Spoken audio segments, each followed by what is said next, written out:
दोस्तों, फाइटिंग एक ऐसा फेज़ होता है लाइफ का जिसके बारे में आपको आपका स्कूल नहीं सिखाता, जिसके बारे में आपको आपकी फैमिली नहीं सिखाती। ज़्यादातर लोग देखा जाए इंडिया में वो लोग फाइटिंग सीखते हैं बॉलीवुड मूवीज़ देख के, बाकी लोग फाइटिंग सीखते हैं WWE देख के। बहुत कम लोग असली फाइटिंग जिम में जाते हैं और उधर जाके सीखते हैं फाइटिंग करना।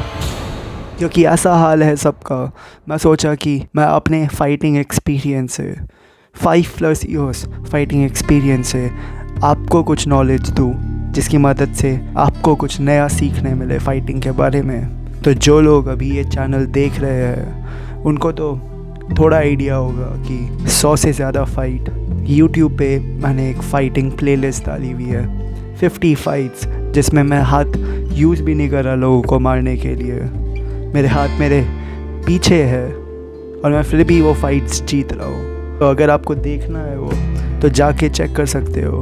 ये देखो, सबसे पहली चीज़ फाइटिंग के बारे में जो मैं आपको बताना चाहता हूँ वो है कि आजकल UFC देख के लोग हबीब के बहुत बड़े फ़ैन हो गए हैं। बहुत सारे लोग सब बोल रहे हैं कि रेसलिंग सबसे इफेक्टिव मार्शल आर्ट्स है और लोग हबीब की तरफ पॉइंट करते हैं कि ये देखो हबीब को देखो ब्रो, हबीब अनडिफीटेड होकर रिटायर हो गया उसकी रेसलिंग की वजह से, क्योंकि रेसलिंग सबसे ज़्यादा इम्पॉर्टेंट मार्शल आर्ट है। अभी देखो, अभी इस्लाम माखाचेव UFC में चैम्पियन बना हुआ है, वो भी रेसलिंग की वजह से। DC डैनियल कॉर्मियर, वो बंदा डबल चैम्प बना था, वो भी अपने रेसलिंग की वजह से। तो अभी स्पेशली जो यंगर जनरेशन अभी फाइटिंग में इंटरेस्टेड हो गई है, उन लोगों को लग रहा है कि रेसलिंग सबसे इम्पॉर्टेंट मार्शल आर्ट है, पर ये उनकी गलत फहमी है। और ये मैं इसीलिए बोल रहा हूँ क्योंकि जो UFC है उसमें रूल्स होते हैं। तो हबीब जैसे कि जब किसी के पीछे भागता है और वो अपना टैकल करना चाहता है, अपना रेसलिंग के लिए टैकल करना चाहता है, वो अपना सिर छुपा देगा अपने ओपोनेंट के साइड पे और फिर अपने ओपोनेंट को पकड़ लेगा और फिर उसको टैकल करने की कोशिश करेगा। अब ये देखो, रियल लाइफ में ऐसा नहीं हो पाता, क्योंकि रियल लाइफ में कोई अपना सिर आपके पीठ के पास छुपाएगा तो फिर आप उसको एल्बो मार सकते हो, है ना। पर UFC में ये एल्बो मारना उसके सिर के पीछे अलाउड नहीं है। तो इसीलिए जो फाइटर्स है उनको बस ट्राई करना होता है कि इसको धक्का दे के हटा दे ताकि वो लोग फाइट कंटिन्यू कर सके।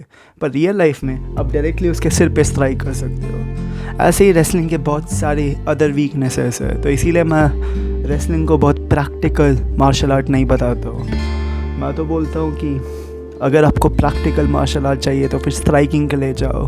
तो बॉक्सिंग या मुay थाई दोनों अच्छे हैं, और अगर आप शुरुआत कर रहे हो मार्शल आर्ट की, यहीं से शुरुआत करो।